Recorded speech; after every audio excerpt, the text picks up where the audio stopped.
समवेता जगु कृष्णा तदा गमन कांक्षिता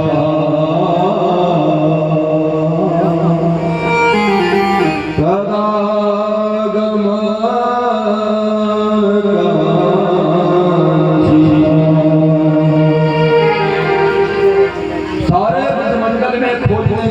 गोपियां राधा रानी के साथ फिर यमुना जी के किनारे आ गई। क्यों? भगवान जब आपके ज्ञान के द्वारा नहीं मिले, भगवान जब आपके कर्म के द्वारा नहीं मिले, भगवान को 56 प्रकार के भोग लगाने के बाद भी भगवान नहीं मिले, तो हे संसार का प्राणी, आप भक्ति का सहारा लेना है। किसका सहारा? भक्ति का सहारा लेना। सारी गोपियां राधा रानी के साथ पूरे ब्रजमंडल में ढूंढने के बाद परमात्मा जब नहीं मिले तो भक्ति का सहारा ले। कौन है ये भक्ति? बोले जमुना मैया। जमुना मैया कालिंदी भगवान की पटरानी है। भक्ति स्वरूपा है माता जमुना, भक्ति मती है माता जमुना। गोपियों ने सोची कि परमात्मा नहीं मिलेंगे, गोविंद नहीं मिलेंगे जब तक हमारे जीवन में भक्ति नहीं आएगी, लेकिन भक्ति का सहारा तो लेना होगा परमात्मा को पाने के लिए। सारे गोपियां जमुना जी के किनारे आकर के बैठ गई और जमुना मैया से कहती है गोपियां, हे जमुना, तुम तो मेरे ठाकुर जी की पटरानी हो, तुम जानती होगी कि मेरा कन्हैया कहाँ गया, बताओ। जमुना की लहरें उठती है, कल कल निनादनी पावन जमुना की सुंदर लहरें उठ करके बताना चाहती है।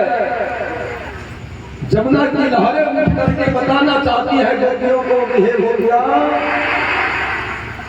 परमात्मा कहीं नहीं जाते हैं, परमात्मा तो सदैव जीव के पास रहते हैं, लेकिन जीव का मन केवल निर्मल होना चाहिए। केवल निर्मल, निर्मल मन धन सो मोहि भावा और मोहि कपट छल छिद्र न भावा। जिनके मन में छल होता है, जिनके मन में कपट होती है, जिनके मन में छिद्र होता है, अभिमान होता है, परमात्मा वहां से चले जाते हैं। इसलिए हे संसार का जीव, मन को पवित्र करो। जमुना जी कह रही है गोपियों से, तुमने मेरा आश्रय लिया, भक्ति का आश्रय लिया, परमात्मा मिलेंगे, लेकिन मेरा एक वचन है, तुम स्वीकार करो। कैसा वचन भैया? मेरा वचन है कि अपने मन को निर्मल करो, अपने मन को पवित्र करो, अपने मन में एक ही को रखो, या तो संसार के काम को रखो या हमारे राम को रखो। केवल एक को अपने मन में रखो। और संसार का प्राणी जो ऐसे मूढ़ है कि दोनों को रखना चाहता है, काम को भी और राम को भी। जहां काम तहां राम नहीं, जहां राम नहीं काम रहेगा तो राम। इसलिए हे गोपियां, मन को निर्मल करो। गोपियों ने भक्ति का आश्रय लिया, जमुना जी का आश्रय लिया, और जमुना जी ने उनको बताया भक्ति जब आप गए, भक्ति का जब रूप आपका नवधा में पहुंचती है तो आप परमात्मा के समीप हो जाते हो, परमात्मा के सामीप्य हो जाते हो।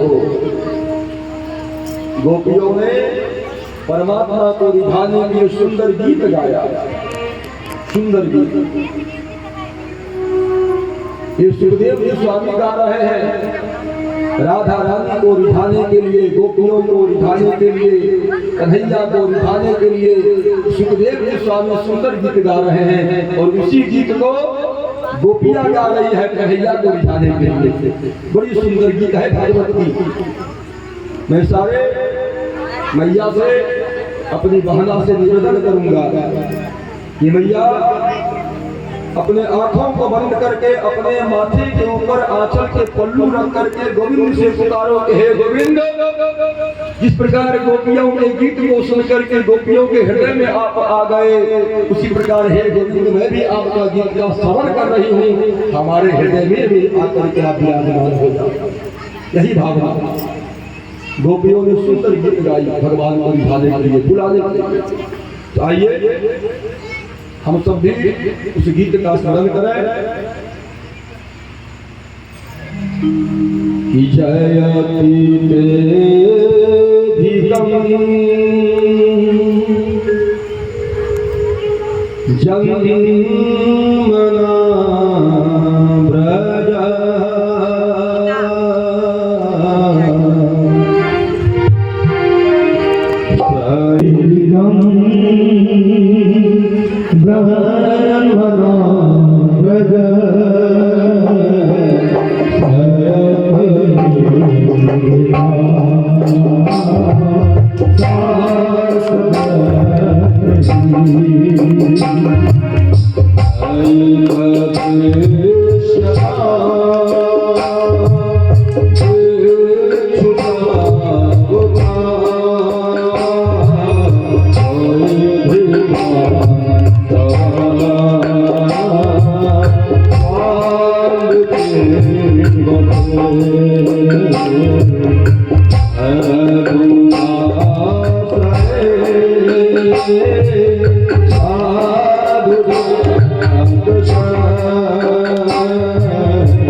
Hare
कितना सुंदर गीत।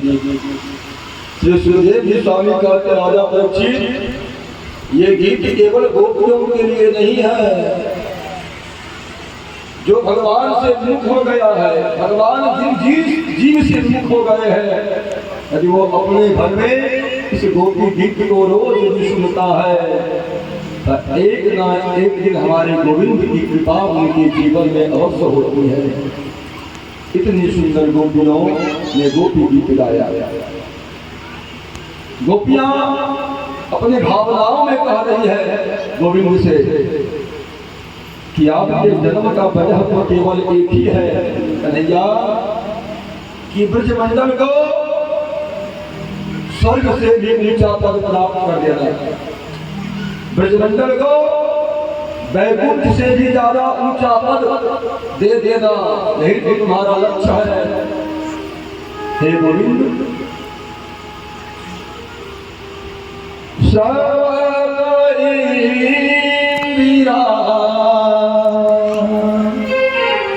कौन है इंदिरा? इंदिरा का मतलब होता लक्ष्मी। हे गोविंद, जिस इंदिरा को, जिस लक्ष्मी को तुमने ब्रजमंडल में रहने का आदेश दे दिया, उस ब्रजमंडल में रहने वाली गोपियों को इतना कष्ट तुम कैसे दे सकते हो गोविंद? इतना दुख तुम कैसे दे सकते हो ब्रजमंडल में रहने वाली गोपियों को? मुझे याद है गोविंद, पूरे ब्रजमंडल में आग लग गई थी और तुमने दावा नदी का पार करके पूरे ब्रजमंडल को बचाया था। हे गोविंद, मुझे यह भी स्मरण है कि कालिया नाग जमुना में थे और तुमने काली नाग से जमुना के जल को पवित्र किया, स्वच्छ किया। तुमने हर कदम पे, हर समय, हर ब्रजमंडल को बचाने का प्रयास किया, ब्रजमंडल में रहने वाले जीव की रक्षा की। हे गोविंद, आज इतना बड़ा दुख ब्रजमंडल में रहने वाली गोपियों को क्यों दोगे हो? कितना सुंदर भाव गोपियों का। यदि मुझसे सच्चा प्रेम करती है गोपिया तो अपने प्राण को क्यों नहीं त्याग रही है? हे कन्हैया, मैं कहना चाहूंगी कि तुमसे सच्चा प्रेम तो सीता भी करती थी असुर वाटिका में, वह भी अपने प्राण को त्यागना चाहती थी, लेकिन नाम पहाड़ो दिवस ऋषि ध्यान तुम्हार कपाल,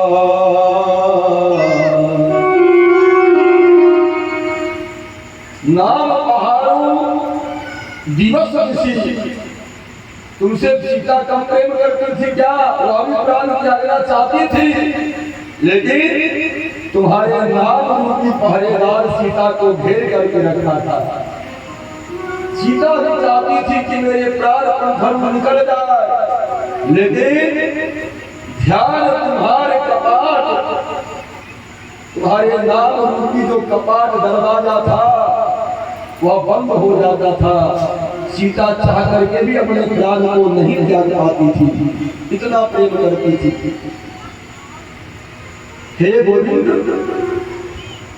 तुम सोचते होंगे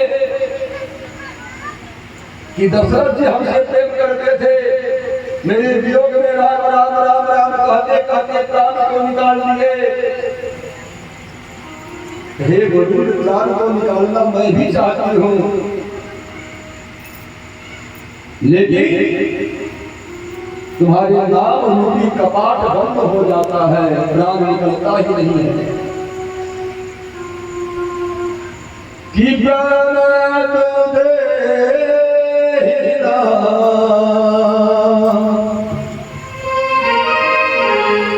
पाप कर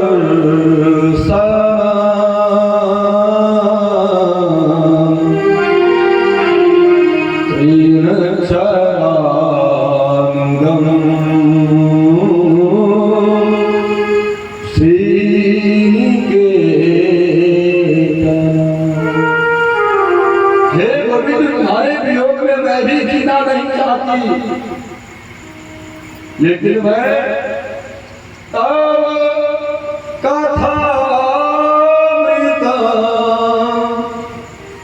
तब जीवन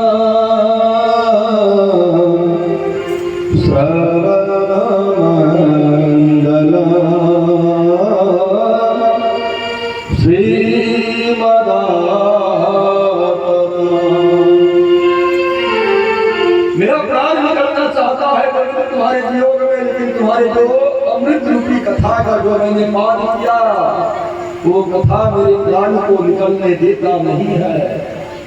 इतनी सुंदर भाव गोपियों का। मैं चाहती हूँ कि निगौड़ा ये प्राण तुम्हारे वियोग में निकल जाए, लेकिन तुम्हारा नाम का सहारा का जो पट लगा है, उस पर जो ताले लगे हैं तुम्हारे नाम का, उस प्राण को निकलने नहीं देता है। गोपियों की इस मनोभावना को हमारे गोविंद ने समझा और भगवान के अवसर बिंदु से आंसू फलक पड़े। वाह गोपियां वाह, मैं तुमको समझ नहीं पाया,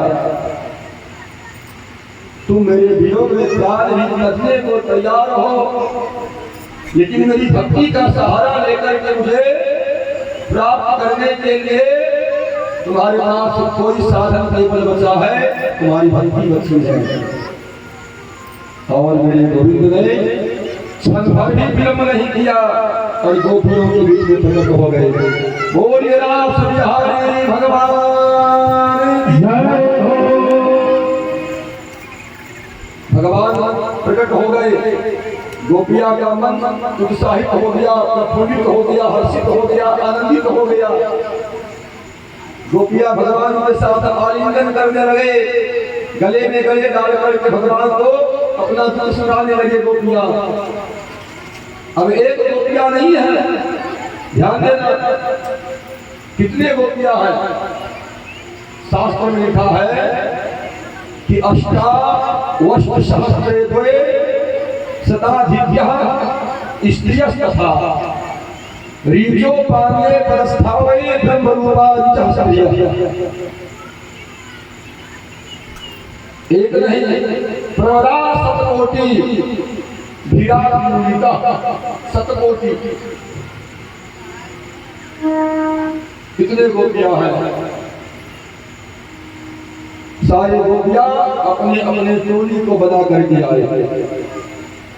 सारी गोपियां सुशीला की टोली आई, प्रीति की टोली आई, सावित्री की टोली आई, पद्ममुखी की टोली आई, सुधामुखी की टोली आई, कमला की टोली आई, भारती की टोली आई, सर्वमंगला की टोली आई, शुभा की टोली आई, सरस्वती की टोली आई, गंगा की टोली आई, सुंदरी की टोली आई। और एक टोली में एक गोपी नहीं, एक टोली में हजारों हजार गोपियां आ रही है।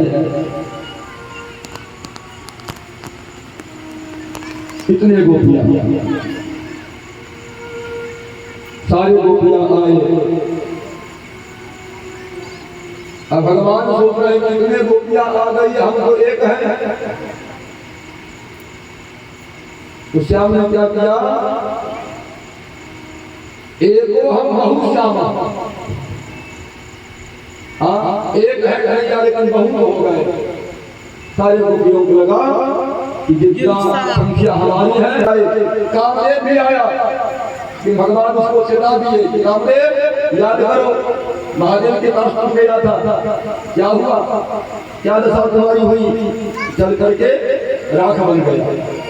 ये कोई संसार का काम का रास नहीं है, ये रास भगवान को दिए है, संसार का रास नहीं है। ये रास जो है एक नर और एक नारायण से मिलन का रास है। एक नर एक नारायण का मिलन का रास। और इसलिए हे कामदेव, तुम जैसे आए थे वो से चले जाओ, ये कोई काम का रास नहीं है।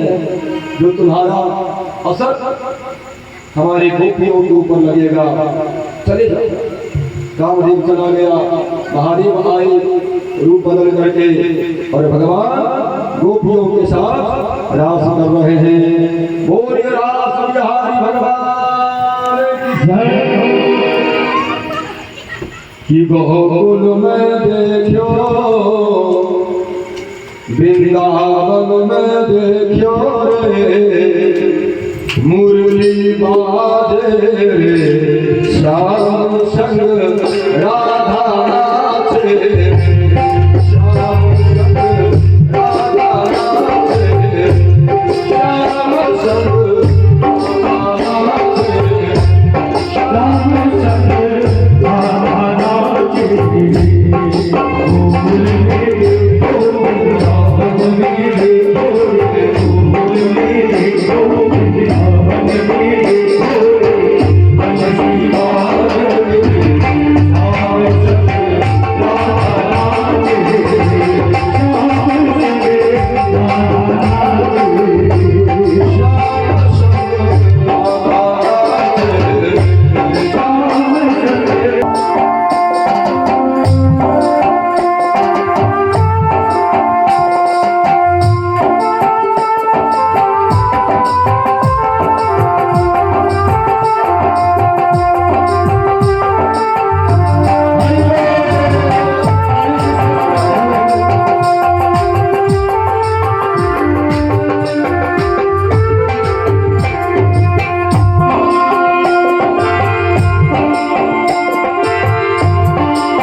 गोपी मंडल वंदिता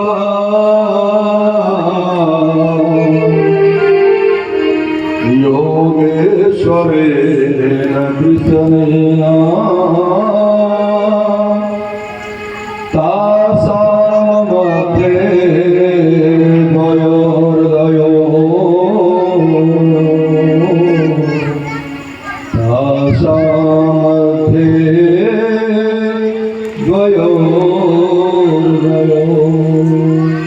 भगवान सुंदर राशि किए हैं गोपियों के मध्य में आकर के काम को परास्त किया। महादेव रूप बदल करके आए, गोपेश्वर महादेव वहीं पर स्थापना हो गए। भगवान श्री सुखदेव जी स्वामी कहते हैं राजा परीक्षित,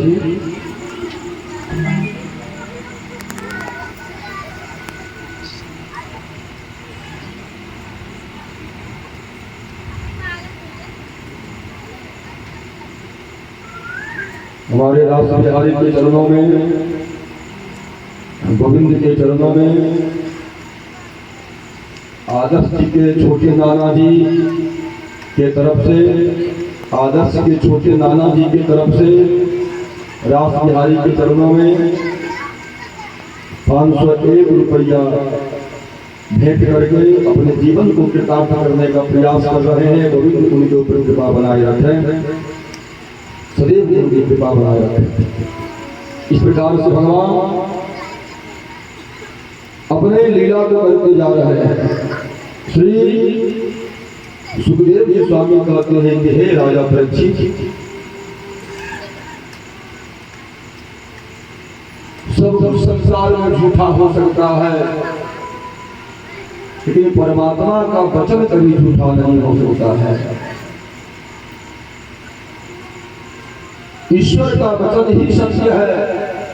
सब कुछ मिथ्या हो सकता है, लेकिन ईश्वर का वचन कभी मिथ्या नहीं हो सकता है। विश्वावचः सत्यं तथैवाचरितं क्वचित् तेषां यज्ञसवोजयुक्ता बुद्धिमास्तत्समाचरे बुद्धिमास्तत्समाचरे। भगवान ने जो कह दिया वह कभी असत्य नहीं हो सकता है। भगवान जो कहने वाले हैं वह भी असत्य नहीं हो सकता। भगवान का वचन ही सत्य है, ईश्वर की सत्ता ही सत्य है, ईश्वर का वचन ही सत्य है। संसार का वचन, संसार की सत्ता झूठ हो सकती है, ईश्वर की सत्ता झूठ नहीं हो सकती है।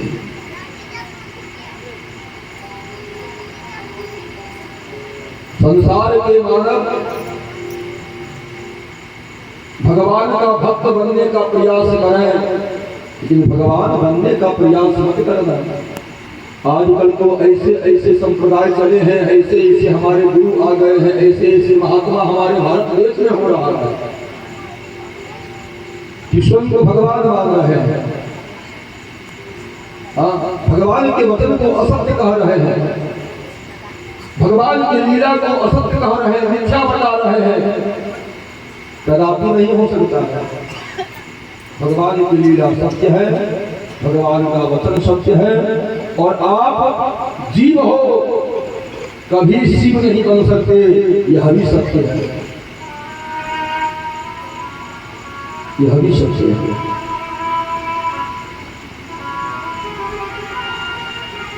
भगवान ने जो किया, भगवान ने जो कहा, उसको जीवन में उतारा। राम ने जो किया है उसको जीवन में उतारा, और कृष्ण ने जो कहा है उसको जीवन में उतारा।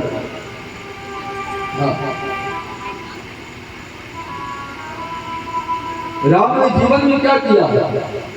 राम ने जीवन में किया है कि प्रातः काल उठ गई रघुनाथा, माता पिता गुरु नावहि माथा। ये राम जी करते थे।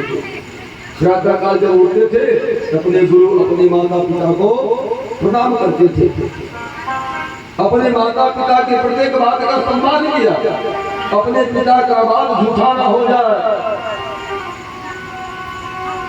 वचन उनका झूठा न हो जाए। राम जी ने अपने पिता के वचनों का पालन किया।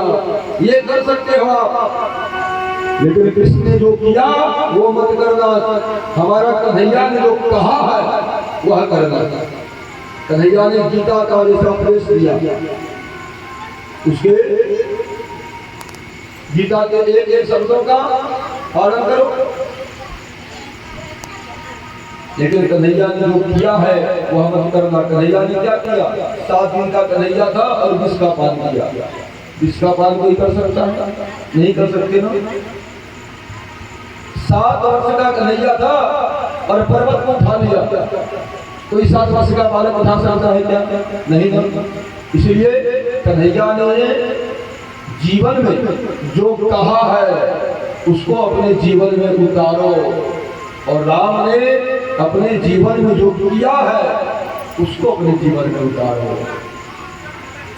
यही मानव का धर्म है। इस प्रकार से भगवान लीला को करने जा रहे हैं।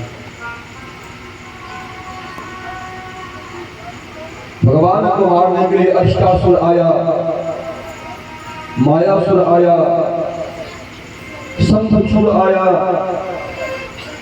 भगवान मेरे गोविंद कर्मशः सबका उद्धार करके चले गए। आज नारद जी के नेत्रों में आंसू है। आज नारद जी भगवान को जाकर के कहते हैं कि हे प्रभु, संसार का जो मुख्य अत्याचार है, दुष्ट पापी, उसका उद्धार कब करोगे?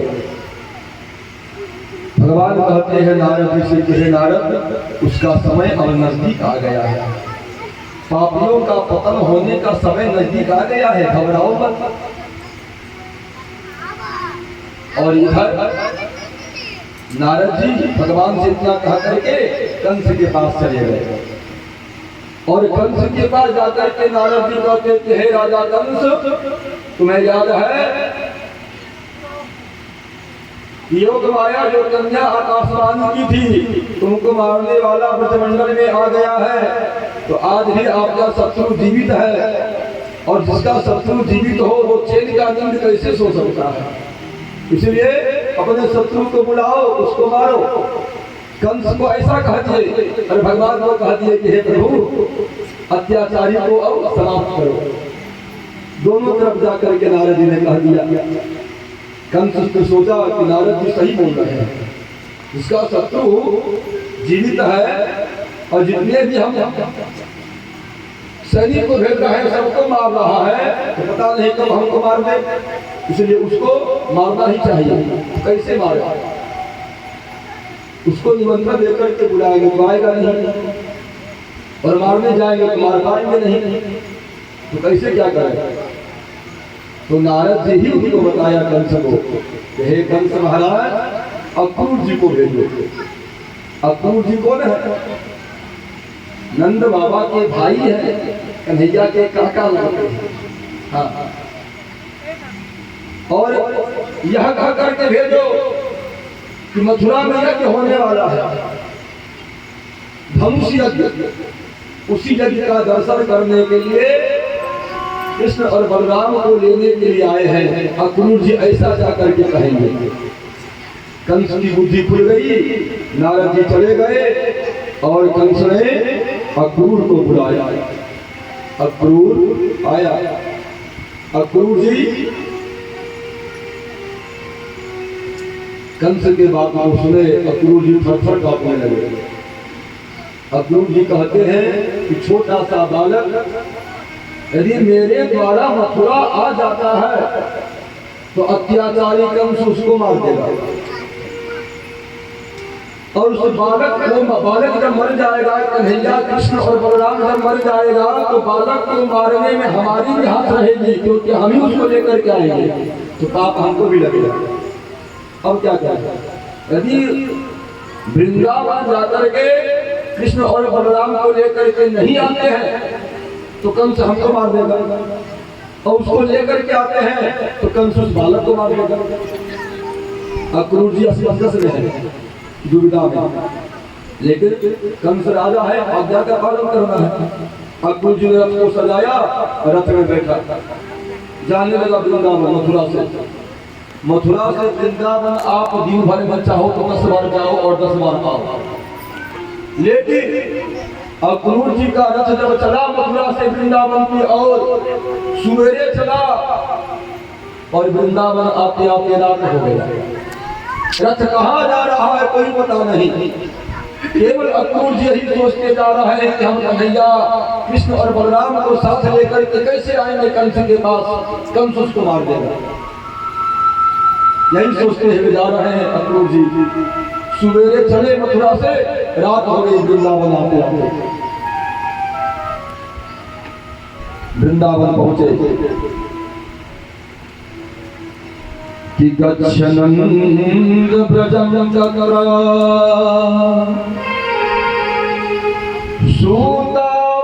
सूतावानत कुंड में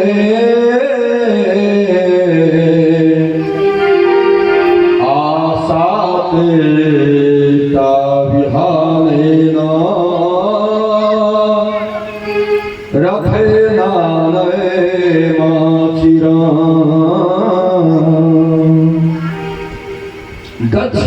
नंद ब्रजं तत्र। अक्रूर जी चल दिए नंद के घर की ओर, वृंदावन। वृंदावन पहुंचे अक्रूर जी, रात्रि हो गई, रात्रि का समय था। अक्रूर जी महाराज नंद बाबा के घर में प्रवेश किए। नंद बाबा पूछ रहे हैं, अक्रूर इसलिए आए हो बताओ। अक्रूर जी कुछ बोल ही नहीं पाते हैं। क्या बोले कि आपका बेटा को लेने आए हैं, कंस उसको मारेगा, ये बोले अक्रूर जी। क्या कहें कि ये कन्हैया कृष्ण और बलराम तुम्हारा बेटा नहीं है, क्या कहें अक्रूर जी नंद से। शांत बैठे हैं अक्रूर जी। यशोदा मैया आई, अक्रूर जी यशोदा के देवर लगते हैं। प्रणाम किया यशोदा मैया को, कहो अक्रूर इसलिए आए हो। लेकिन जब तक अक्रूर जी कहेंगे नहीं तब तक नंद बाबा कृष्ण और बलराम को जाने देंगे नहीं, कहना होगा। अक्रूर जी ने नंद बाबा से कहा, हे नंद, एक बात मैं आपसे छिपा करके रखा था, किसी ने भी आपको नहीं बताया। कौन सी बात अक्रूर? बात यही है नंद बाबा, ये जो कृष्ण और बलराम है ये वास्तव में देवकी और वसुदेव का पुत्र है। इतना सुनकर ही नंद बाबा के हाथ से जल का लोटा गिर गया। यशोदा मैया के हाथ में भोजन का पात्र थाली थी, वह गिर गया। यशोदा मैया थर थर कांपने लगी, अक्रूर तुम क्या कर रहे हो? नंद बाबा शांत हो गए, स्तंभित हो गए, जैसे मानो एक वृक्ष खड़ा है, ना हिल रहे हैं ना डूब रहे हैं, केवल श्वास चल रही है उनका चित्त में। ये बात केवल नंद बाबा के घर में ही नहीं, ये बात पूरे ब्रजमंडल में आग की तरह फैल गया। मेरा कन्हैया सवेरे चला जाएगा, मेरा कन्हैया वृंदावन को छोड़ करके सवेरे चला जाएगा। आग की तरह रात पूरे ब्रजमंडल में बात फैल गई। सारी गोपियां, हजारों हजार गोपियां राधा रानी, केवल गोपियां और राधा रानी ही नहीं, 9 लाख गाय है नंद बाबा के। 9 लाख गाय के कितने बछिया और बछड़ा होगा, सभी को ये आ गए नंद बाबा के द्वार में। कुंभ के जैसा वातावरण हो गया। जैसे ही प्रातः काल यशोदा मैया ने अपने घर के दरवाजा को खोली, हजारों हजार संख्या में गोपियां बैठी है। नहीं चाहते हुए भी यशोदा मैया ने कृष्ण और बलराम को तैयार की। यशोदा कहती है कि अहो विधाता कब चिदः दया संयोज्य में प्रणले देहिना। हे विधाता कैसा संयोग है, कैसा संयोग है। ये शरीर में प्राण है लेकिन लगता है कि शरीर से प्राण निकल गया है। ये सुनने के लिए ये प्राण मेरा क्यों रहा शरीर में कि नंद यशोदा का पुत्र कन्हैया नहीं है। ये सुनने के लिए मेरे शरीर में प्राण क्यों रहा। यशोदा रो रही है। सारे गोपियां द्वार पे खड़ी हैं। कन्हैया तैयार होकर के जाने को जैसे ही अपने घर के द्वार पे पहुंचे, यशोदा ने एक ही बात कन्हैया से कही, कन्हैया लगता है छोटी सी माखन के लिए तुमको मैंने ओखल में बांध करके मारी थी, याद है। कहीं उसी का बदला लेने के लिए तुम तो मुझे छोड़ करके नहीं जा रहे। रोने लगी यशोदा। कन्हैया कहता है कन्हैया तुम मेरा प्राण आधार हो, इतना तुम समझ लो कि हम कहीं भी रहे कि तुम्हारे अनुपस्थिति में मेरा प्राण जीवित नहीं रह सकता। कन्हैया कितना सुंदर भाव प्रकट कर रहे हैं यशोदा मैया के पास। बहुत रो यशोदा, बहुत रो। कन्हैया केवल कहे कि मैया मुझे जाने दो, कंस मामा ने मेला लगाया है, यज्ञ कर रहा है। हाँ हम आज जाएंगे और परसों चले आएंगे। कब चले आएंगे? परसों। यशोदा ने सोची चलो परसों तो बीतने में समय लगेगा नहीं, परसों तो आ ही जाएगा मेरा कन्हैया। कन्हैया ने यशोदा से झूठ कहा। ममता के गांठ में मेरा कन्हैया बंधे नहीं, उस ममता रूपी गांठ को मेरा कन्हैया खोलना चाहता है। कन्हैया आगे बढ़ा। यशोदा तो अपने आंसुओं को बहा करके अपना भाव प्रकट कर ली, लेकिन नंद बाबा ना रोते हैं और ना चुप रह पाते हैं। पिता ऐसे ही होता है भैया, पिता ऐसे ही होता है। माँ का रोना तो संसार देख लेता है, लेकिन पिता जब रोता है तो संसार नहीं देख पाता है, वो केवल हृदय से रोता है, हृदय से रोता है। नंद बाबा हृदय से रो रहे हैं, आंखों में एक बूंद आंसू नहीं है नंद बाबा के, लेकिन जितनी आत्मा उसकी फटी, नंद बाबा का हृदय विहल हुआ, उतना यशोदा का नहीं हुआ। यशोदा तो रो करके दुनिया को दिखा दी, नंद बाबा दिखा नहीं पा रहे हैं। कन्हैया आगे गया, द्वार पे खड़ा, हजार हजार गैया। सुरभि नाम का जो गाय है, वो सुरभि गैया ने ही मेरे कन्हैया का नाम गोविंद दिया है। गोविंद जो नाम पड़ा ना, वो सुरभि नाम की गैया ने रखा है गोविंद नाम। वो गैया क्या कहती है कि नंदलाल हार लिए जब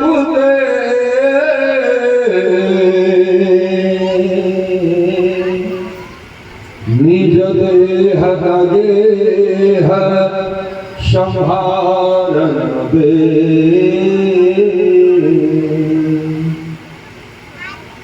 धरी धीरज बोल उठी बरनी, पद नीरज की रज धारन दे।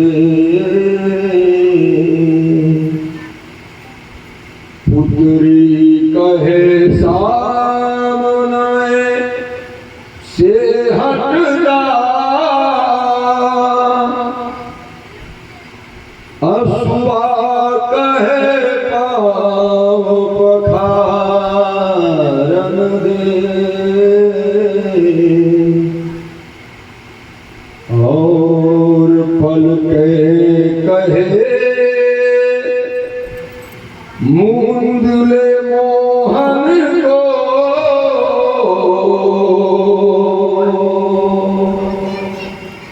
अखिया कहे और निहारन दे। एक गाय के लिए भाव है, एक गैया कहती है हे गोविंद अपने आंसुओं के द्वारा तुम्हारी पार का प्रक्षालन में अंतिम बार करना चाहता हूं। मन कहता है तुम्हारे स्वरूप को देखने के बाद कि पर्दे को रोक लूं और अपने आंखों में तुमको बसा लूं, आंखों में बिठा करके अपने पलके को बंद कर लो, तुम सदैव के लिए हमारे आंखों में ही विराजमान हो जाओ। ऐसा मन करता है बोली, ऐसा मन करता है। एक गोपी का भाव, गैया का भाव।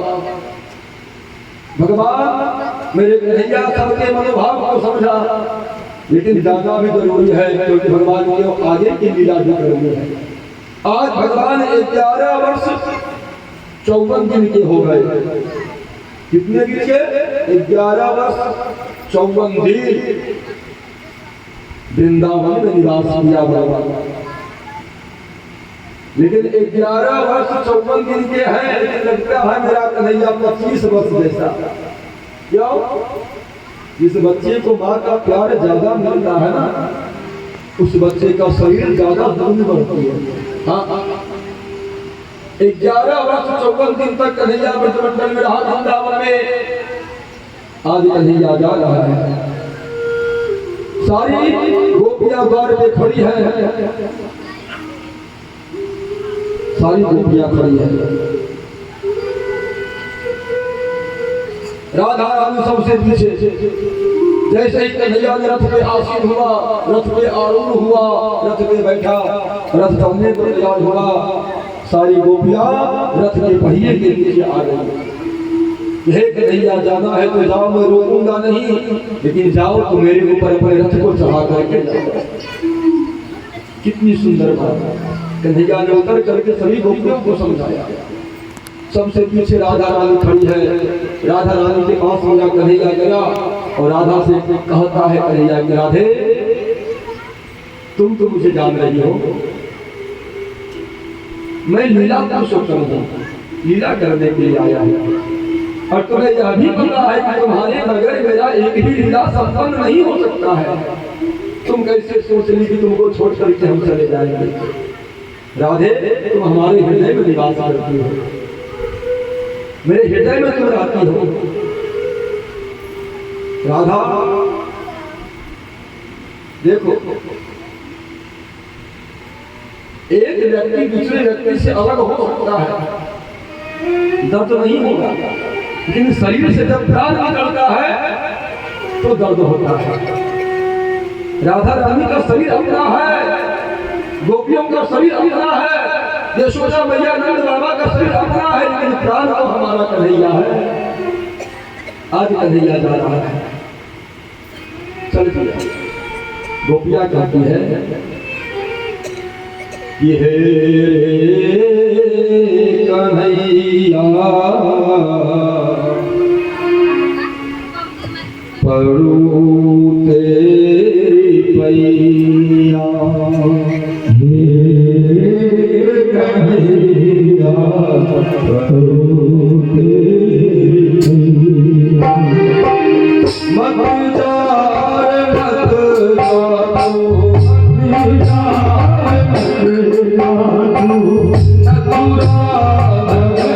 जाओ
आपके जीवन से यदि कन्हैया चला जाए तो आपको कितना दर्द होगा? क्या तुम अपने जीवन से कन्हैया को भेजना चाहोगी? आप चाहोगी कि मेरे जीवन से मेरा कन्हैया चला जाए? नहीं ना? प्रेम से शरणागति भाव से इससे हाथ उठाओ और कन्हैया से कहो गोपी बन करके, हे कन्हैया गोपी विरहता कौन सहारा, जगति बंदे हमन भैया